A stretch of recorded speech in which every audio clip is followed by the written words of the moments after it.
నమస్కారం, welcome to ASI news. Addanki మండల పరిషత్ అభివృద్ధి అధికారిగా దేవసేన కుమారి బుధవారం బాధ్యతలు స్వీకరించారు. మొన్నటి వరకు పనిచేసిన ఎంపీడీఓ సత్యనారాయణ మాచర్లకు బదిలీ కాగా ఆయన స్థానంలో దేవసేన కుమారి వచ్చారు. బాధ్యతల స్వీకరణ తదుపరి అద్దంకి మండలంలో ఉన్న పంచాయతీ కార్యదర్శులు కలిసి పుష్పగుచ్చం అందజేసి స్వాగతం పలికారు. ఈ సందర్భంగా ఎంపీడీఓ దేవసేన కుమారి మాట్లాడుతూ ఎన్నికల ముందు తను అద్దంకి ఎంపీడీఓగా పనిచేసి బదిలీ పైగా మరో ప్రాంతానికి వెళ్లి తిరిగి మరల ఎన్నికల తదుపరి బదిలీ మీద అద్దంకి ఎంపీడీఓగా రావడం సంతోషంగా ఉందన్నారు. గతంలో లాగానే పంచాయతీ కార్యదర్శులందరినీ కలుపుకొని పోయి అద్దంకి మండలం అభివృద్ధి చేస్తారని దేవసేన చెప్పారు. మండలంలో ఉన్న ప్రజలకు ఎటువంటి సమస్యలు ఉన్నా పంచాయతీ కార్యదర్శులు లేదా నేరుగా తన దృష్టికి తీసుకొని వస్తే పరిష్కరిస్తారని ఎంపీడీఓ పేర్కొన్నారు. అందరికీ నమస్కారం.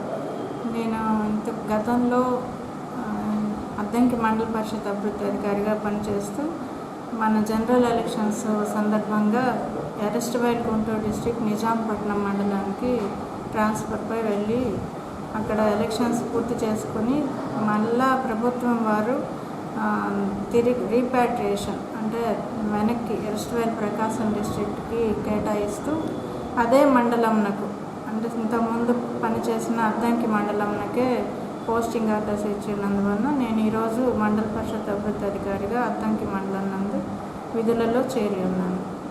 ఇక్కడికి రావటం నాకు ఎంతో సంతోషకరంగా ఉన్నది.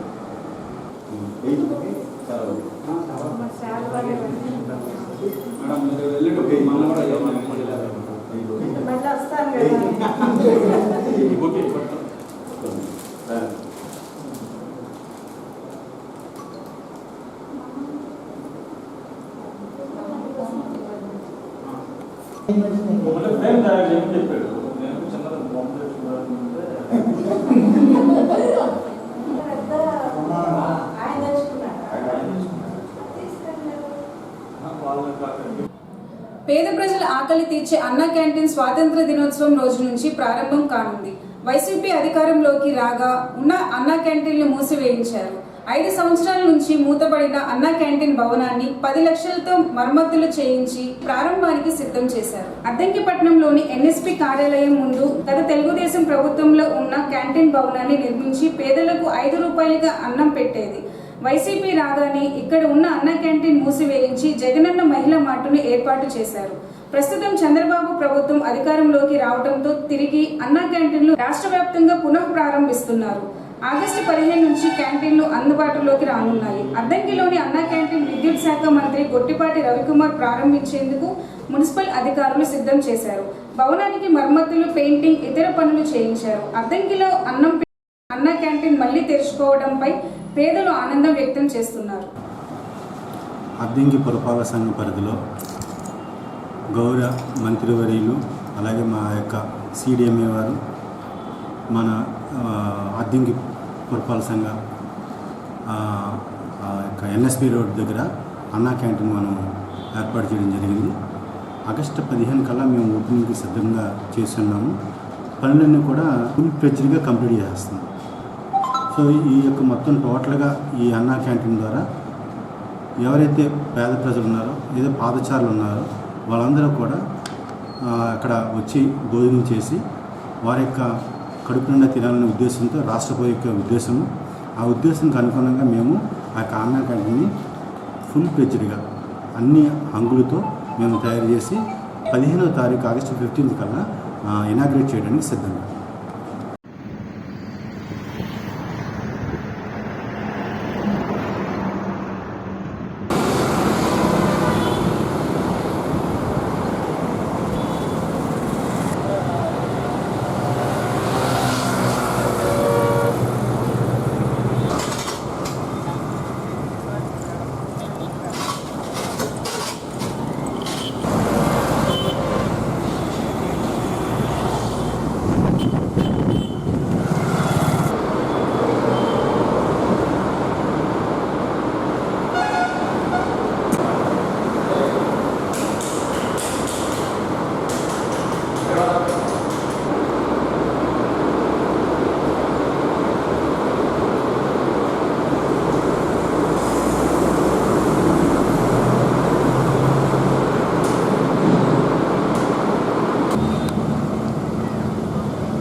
ఉమ్మడి రిజర్వేషన్ ని కాపాడుకొని రాజ్యాంగాన్ని రక్షించుకోవాలని దళిత ఐక్య వేదిక జాతీయ అధ్యక్షులు చప్పిడి వెంగళరావు అన్నారు.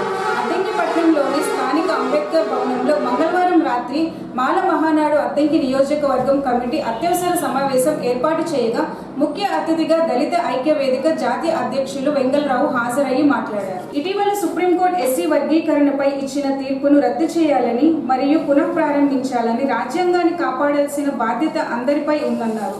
ఈ విషయంలో రాజ్యాంగానికి వ్యతిరేకంగా ఎలాంటి శాస్త్రీయత లేని మనువాదాలు తీర్పుని ఇవ్వటం అందరికీ తెలిసిన విషయమే. అయితే భారతదేశంలో దాదాపు 3600 పై చీలుక కులాలు ఉంటే ఒక మాదిగ విషయంలో మాత్రమే రిజర్వేషన్ వర్గీకరణ ఎందుకు చేస్తున్నారని వెంగళరావు తీవ్ర స్థాయిలో మండిపడ్డారు. సుప్రీంకోర్టు ఎస్సీ ఎస్టీ రిజర్వేషన్ని వర్గీకరణ చేసుకోవచ్చని ఆయా రాష్ట్రాలకి అధికారాలు ఇస్తూ ఈ నెల 1వ తేదీన ఒక రాజ్యాంగ వ్యతిరేకమైన తీర్పుని ఇవ్వడం జరిగింది. ఆ తీర్పుని దేశవ్యాప్తంగా మాల సంఘాల ఐక్యవేదిక నుంచి మరియు దళిత సంఘాల ఐక్యవేదిక నుంచి మేము తీవ్రంగా ఖండిస్తూ ఉన్నాము. మేము ఈ యొక్క తీర్పు ఒక ఉద్దేశం, ఈ తీర్పు గురించి వివరణ మేము ఎందుకు వ్యతిరేకిస్తున్నామనే దాని మీద మీడియా ద్వారా ప్రజలకి మేము తెలియజేస్తూ ఉన్నాము. వివరాల్లోకి వెళ్తే 1997 సంవత్సరంలో అప్పటి ముఖ్యమంత్రి చంద్రబాబు నాయుడు ఈ ఎస్సీ ఉమ్మడి రిజర్వేషన్లు వర్గీకరణ చేసుకోవచ్చని చెప్పేసి ఎటువంటి ఉత్తర్వులు లేకుండా అతను ఎస్సీలని ఏబిసిడి చట్టంగా చేయడం జరిగింది, రాజ్యాంగ వ్యతిరేకంగా. ఆ చట్టాన్ని సవాల్ చేస్తూ మాల మహాసభ జాతీయ అధ్యక్షులు మల్లె వెంకట్రావు గారు, కొన్ని ఎస్సీ సంఘాలు హైకోర్టులో రిట్ పిటిషన్ వేయడం జరిగింది. ఈ రిట్ పిటిషన్ని లిబ్రహాన్ అనే జస్టిస్ నేతృత్వంలో 4:1 కొట్టివేస్తూ ఆర్టికల్ 16 క్లాజ్ 4లో ఆయా రాష్ట్రాలకు హక్కు ఉందని చెప్పేసి తీర్పు ఇవ్వడం జరిగింది. అయితే దీన్ని మళ్ళీ ఛాలెంజ్ చేస్తూ మల్లె వెంకట్రావు గారు, ఈవి చెన్నయ్య గారు, పివి రావు గారు స్పెషల్ లీవ్ పిటిషన్ సుప్రీంకోర్టులో ఫైల్ చేయడం జరిగింది. తర్వాత సుప్రీంకోర్టులో ఈ స్పెషల్ లీవ్ పిటిషన్ని 5గురితో కూడిన ధర్మాసనం సంతోష్ హెగ్డే జస్టిస్ నేతృత్వంలో 5 జడ్జీలు ఇది 341 ఆర్టికల్కి విరుద్ధం, రాష్ట్రాలకి అధికారాలు లేవు అని చెప్పి స్పష్టంగా ఇది రాజ్యాంగ వ్యతిరేకం అని చెప్పేసి కొట్టివేయడం జరిగింది.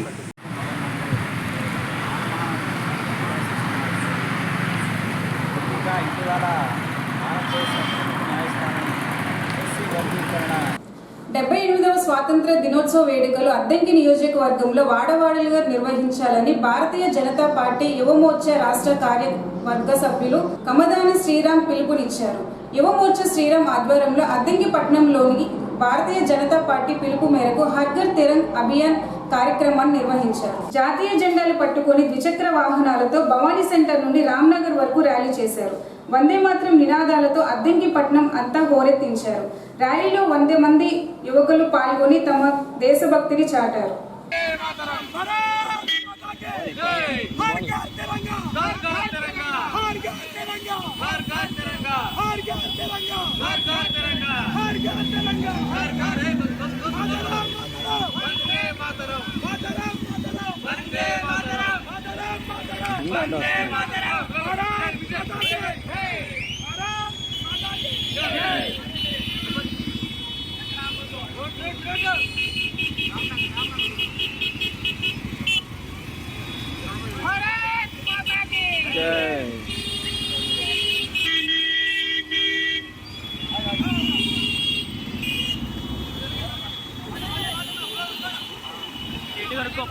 సైడ్ ఆగనా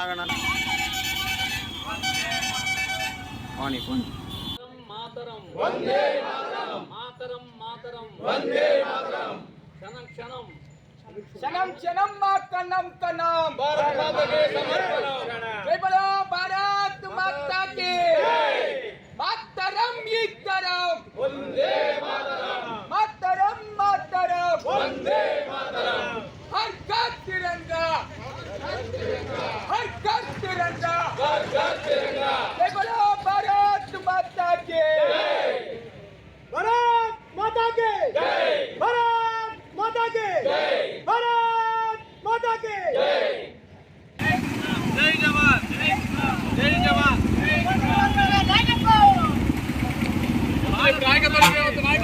అలాంటివి వద్దండి నాయకత్వం అంటే నేనే దిగిపోతాను అక్కడ అంత నాయకులే మన నాయకులు పంచాయతీ ఎవరు నాయకుడు చెప్పాలంటే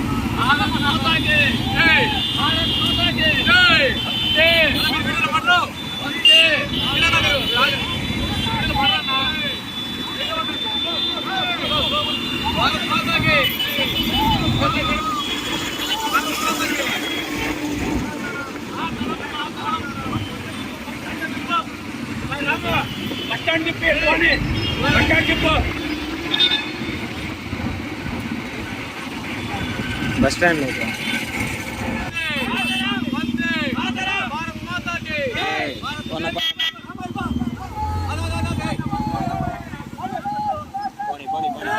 ఆపదు పోనీ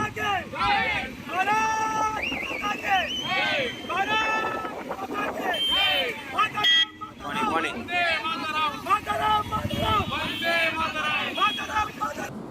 అద్దంకిపట్నంలోని స్థానిక భవిత విద్యా వనరుల కేంద్రంలో బుధవారం మండల న్యాయ సేవాధికారి సంస్థ అద్దంకి వారి ఆధ్వర్యంలో న్యాయ విజ్ఞాన సదస్సును ఏర్పాటు చేయగా ముఖ్య అతిథిగా అద్దంకి మండల విద్యాశాఖ అధికారి సుధాకర్ హాజరయ్యి మాట్లాడారు. భవిత కేంద్రంలో మానసిక ఎదుగుదల లేని పిల్లలు చట్టాలు న్యాయపరంగా ఎన్నో వెసులుబాటులు ఉన్నాయని, మానసిక వైకల్యం కలవారికి న్యాయపరమైన తోడ్పాటును అద్దంకి న్యాయ సేవాధికారి సంస్థ తోడుగా అండగా ఉంటుందన్నారు. తల్లిదండ్రులకు చట్టాల గురించి అవగాహన కల్పించాలని, పిల్లల సమస్యలు తల్లిదండ్రులు అడిగి తెలుసుకుని తగు సూచనలు సలహాలు ఇవ్వాలని ఎంఈఓ తెలియజేశారు. ఉపాధ్యాయుల నుంచి మేము తెలియజేస్తాము, అదేవిధంగా తల్లిదండ్రులు కూడా వాడు తెలుసుకొని మీరు ఇంప్లిమెంట్ చేయాలి. మేము కోరేదంటే మీ పిల్లలు ప్రతి వాళ్ళు బడికి పంపించండి. మళ్ళీ టీచర్లు ఉన్నారు, చక్కగా చెప్పితే టీచర్లు ఉన్నారు, వాళ్ళు చెప్పించుకోండి. ఒకవేళ వాళ్ళు చెప్పడం చేత కాకపోతే ఇదిగో సార్ మా పిల్లవాడికి చెప్పలేదు చేతగా మీ చేతి వాళ్ళు చేస్తారు. అంతేగాని పిల్లలు ఇంటికాడ మాత్రం కూర్చోబెడతారు. ఇవాళ గవర్నమెంట్ వాళ్ళు, రాష్ట్ర ప్రభుత్వం వాళ్ళు ప్రతి పిల్లవాడికి ఎంత ఖర్చు పెడుతున్నారు. అటు పుస్తకాలు కానీ, బ్యాగులు కానీ, షూలు కానీ రకరకాలు ఇస్తూ ఉన్నారు. అదేవిధంగా మీ దివ్యాంగ పిల్లలకు కూడా రకరకాల స్కాలర్షిప్ ఇస్తూ ఉన్నారు. రెడ్డిన్నాడు ఈ అమ్మాయి ఉంది, ఈ అమ్మాయి లాస్ట్ 10th క్లాస్ నేను రాయించాడు. ఆ సారు 10th క్లాస్ రాయించాడు ఇక్కడ మన చైతన్య స్కూల్లో. ఆ అమ్మాయి కూడా మార్క్స్ చాలా బాగా వచ్చినాయి. ఇప్పుడు ఆ అమ్మాయి ఇంటర్మీడియట్ చదువుతా ఉంది. అదేవిధంగా మీరు ఆర్థికంగా వెనుకబడిన విద్యార్థులు ఉండే పని అయితే నేను 10th క్లాస్ రాయిస్తాను, ఓపెన్ 10th నేను రాయిస్తాను. Only to pay the only government fees. మాకు అవసరం డబ్బులు కూడా అవసరం లేదు. గవర్నమెంట్ ఫీజు 4,000 ఎంతో ఉంది, అది కట్టేస్తే పైసా లేకుండా మిమ్మల్ని ఇంటర్మీడియట్ 10th క్లాస్ పాస్ చేపిస్తాను. నెక్స్ట్ ఇంటర్మీడియట్ కూడా రాసుకోండి. ఆ విధంగా తల్లిదండ్రులు తెలుసుకోండి. ఇంకో విషయం ఏంటంటే ఈడ మీకు ఉపాధ్యాయులు మంచి శ్రీనివాసరావు ఇద్దరు ఉన్నారు, మంచి ఉపాధ్యాయులు ఉన్నారు, వాళ్ళు తెలియజేస్తారు. మీరు తెలుసుకొని మీ పిల్లల మాత్రం బడికి పంపించి కోరుకుంటూ మన హైకోర్టు వారి యొక్క ఆదేశాల మేరకు ఈరోజు ఇక్కడ ఈ కార్యక్రమం ఏర్పాటు చేయడం జరుగుతుంది. సమాజంలో మానసిక వైకల్యం ఉన్న పిల్లల్ని ఇలాంటి అలవాట్లు నేర్చుకుంటూ ఉన్నారు. మనకి ఆ ప్రభుత్వం వారు కూడా ఎన్నెన్నో సౌకర్యాలు కల్పిస్తూ ఉన్నారు. వారి కోసం ఇలాంటి స్కూల్స్ పెట్టడం కానీ, దాతలు కూడా సహకరించి వారికి ఎలాంటి ఏవైతే అవసరాలు ఉన్నాయో అది కూడా మన రోటరీ సంస్థ వారు కావచ్చు, అందరూ కూడా వీరి యొక్క భవిష్యత్తు కోసం, వారి యొక్క ఉన్నతి కోసం ఎంతో కృషి చేస్తూ ఉన్నారు. ప్రధానంగా ఇప్పుడు ఒక ఇంట్లో ఒక మానసిక వైకల్యం ఉన్న పిల్లవాడు ఉంటే ఆ ఇంటి మొత్తానికి కూడా చాలా ఇబ్బందులు ఉంటాయి. అయినా సరే మనం ఆ బిడ్డని ఆదరించి ఆ బిడ్డ యొక్క నేర్పుగా నేర్పి ఆ బిడ్డకి మంచి భవిష్యత్తు ఇచ్చి అతను సమాజంలో మరలా ఒక మంచి పౌరుడిగా ఎదిగి మంచి జనరేషన్ కావడానికి అవకాశం ఉంటుంది.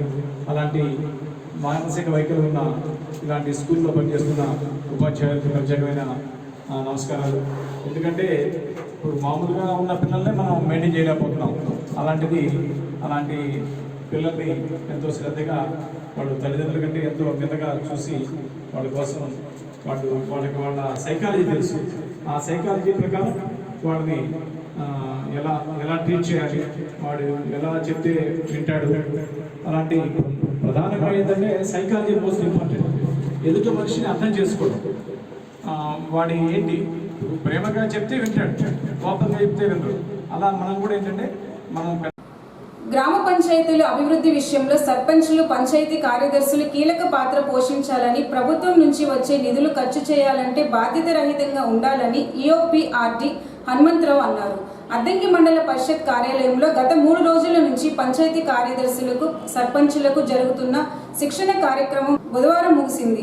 3 రోజుల పాటు గ్రామాల అభివృద్ధి ప్రణాళికలపై జరిగిన శిక్షణకు పంచాయతీ కార్యదర్శులు తప్ప, సర్పంచులు మొదటి రోజు తప్ప మిగతా 2 రోజులు హాజరు కాలేదని, గ్రామ పంచాయతీలో ఎటువంటి అభివృద్ధి పనులు చేయాలన్నా గ్రామ సర్పంచ్కి తెలియచేయాలని, ప్రభుత్వం నుంచి వచ్చే సాధారణ నిధులు, ఇతర నిధులు ఖర్చు విషయంలో కార్యదర్శి, సర్పంచులు తగు జాగ్రత్తలు తీసుకొని అభివృద్ధి కోసం ఖర్చు చేయాలని ఈఓపీఆర్డి హనుమంతరావు తెలిపారు.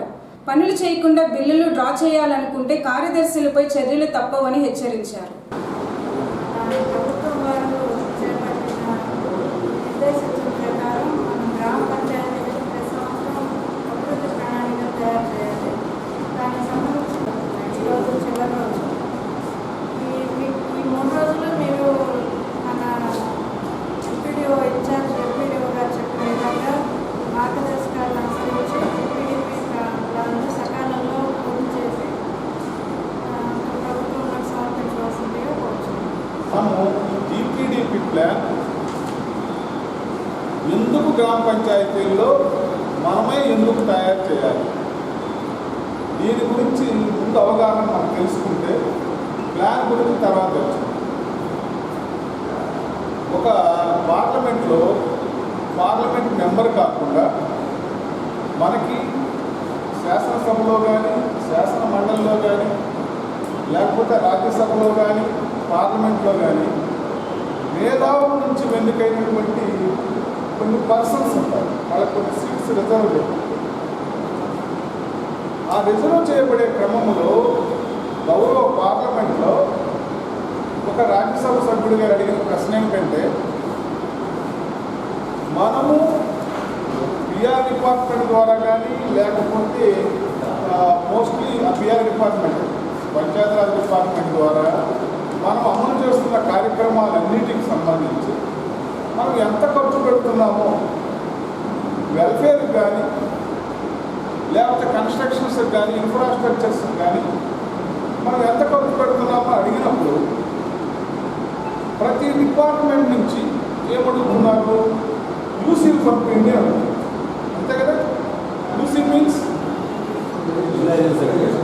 అంటే మీకు ఇచ్చిన బడ్జెట్లో ఎంత ఖర్చు పెట్టారు, దేనికి ఖర్చు పెట్టారు అని మనం ఇచ్చేటువంటి దాన్ని యూసీ అంటారు. ఆ యూసీ ఇచ్చే క్రమంలో అన్ని డిపార్ట్మెంట్ నుంచి కలెక్ట్ చేస్తే ఏమొచ్చింది అంటే రిపోర్టు, ఇవన్నీ కూడా గ్రామ స్థాయిలో మనం ఖర్చు పెడతాం. కొన్ని గ్రామ స్థాయిలోనే ఖర్చు పెడుతున్నప్పుడు ఎవరి ఎజెండా ఎవరికి ఎందుకు ఉంటుంది? కామన్ ఎజెండా ఉండాలి, కామన్ ప్లాన్ ఉండాలి. కామన్గా వచ్చేసి ఇన్ఫ్రాస్ట్రక్చర్ డెవలప్ చేయడానికి ఒక వేదికగా వచ్చేసి అత్యున్నతమైన పార్లమెంట్ కానీ, అత్యున్నతమైన మనం చెప్తున్నటువంటి అసెంబ్లీ కానీ, వాటికి అధికారం కానీ, పరిపాలనా విధానంలో కానీ ఎలాంటి తక్కువగా ఉన్నటువంటి ఏకైక సెక్టర్ ఏంటంటే లోకల్ బాడీస్లో గ్రామ పంచాయతీకి సంబంధించినటువంటి ఫస్ట్ బాడీ. 78వ స్వాతంత్ర దినోత్సవ వేడుకలు ప్రతి ఒక్కరూ పండుగ వాతావరణంలో జరుపుకోవాలని రోటరీ క్లబ్ ఆఫ్ సింగర్కొండ అధ్యక్షులు వీరయ్య అన్నారు. రోటరీ క్లబ్ ఆఫ్ సింగర్కొండ ఆధ్వర్యంలో బుధవారం అద్దంకి శ్రీ హర్షిణి డిగ్రీ కళాశాల విద్యార్థులకు, స్థానికులకు 100 జాతీయ జెండాలను పంపిణీ చేశారు. అలాగే అద్దంకి రోటరీ కార్యాలయంలో లేవి ప్రసాద్ సౌజన్యంతో అద్దంకి రామ్నగర్కు చెందిన పేద మహిళ కోటేశ్వరమ్మకు కుట్టు మిషన్ రోటరీ సభ్యులందరూ కలిసి అందజేశారు. ఈ సందర్భంగా వారు మాట్లాడుతూ, రోటరీ సభ్యులు లేవి ప్రసాద్ జన్మదినోత్సవం సందర్భంగా పేద మహిళలకు కుట్టు మిషన్ అందజేయటం సంతోషంగా ఉందని, ప్రసాద్ ఇలాంటి జన్మదిన వేడుకలు మరెన్నో జరుపుకోవాలని కోరారు. స్వాతంత్ర దినోత్సవం సందర్భంగా హర్షిని కాలేజ్ విద్యార్థులకు స్థానికులకు 100 జాతీయ జెండాలు పంపిణీ చేసి స్వాతంత్ర దినోత్సవం గురించి వివరించడం జరిగింది.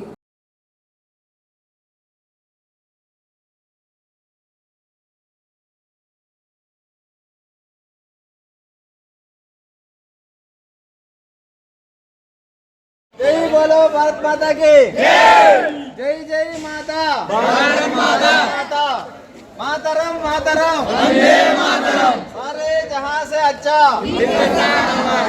భారత మాత బిడ్డలం. పూర్వము ఆత్మగౌరవానికి ప్రతీక కూడా ఈ జెండా. ఈ జెండాము మొదటి పైన ఉన్న భాగం త్యాగానికి గుర్తు, రెండోది తెల్లని శాంతికి గుర్తు, మూడవది ఆకుపచ్చదనం అంటే సస్యశ్యామలం ఉండాలని.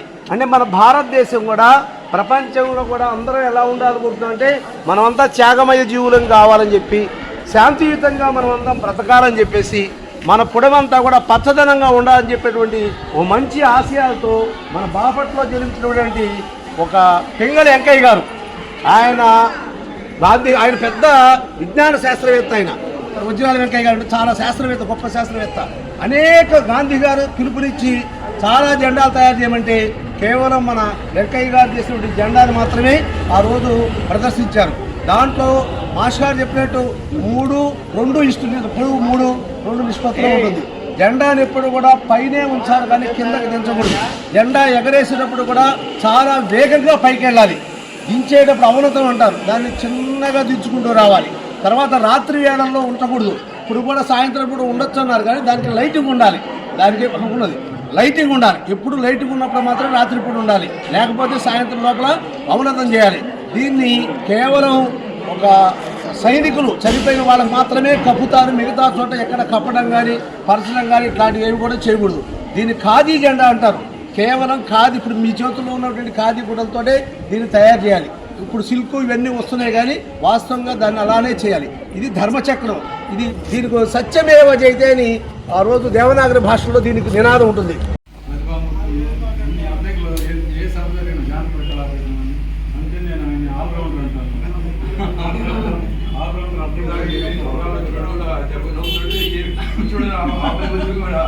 ప్రతి మీటింగ్ లో అక్కడ ప్రత్యక్షం అవుతాడు.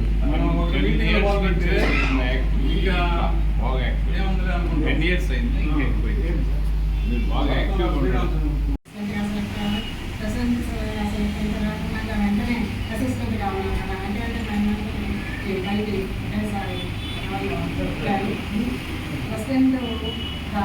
కరోనా టైంలో ప్రెసిడెంట్గా చేశారు. ఆ టైంలో శ్రీనివాసరావు సెక్రటరీగా ఉన్నారు.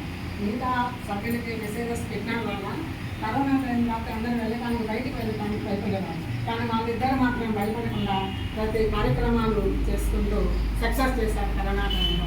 అందుకే ఆయన నెక్స్ట్ అసిస్టెంట్ గవర్నమెంట్ పోస్ట్ కూడా వెంటనే రావడం జరిగింది. ప్రతిసారి ఆయన పుట్టినరోజుకి ఇలా సేవా కార్యక్రమాలు చేస్తూ ఉండేవారు.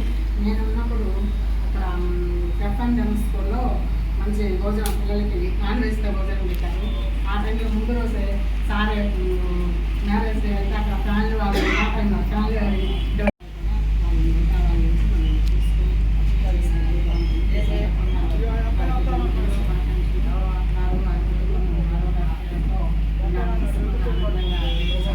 ఇలాంటి ఎన్నో పుట్టినరోజు చేసుకోవాలని అనిపిస్తుంది.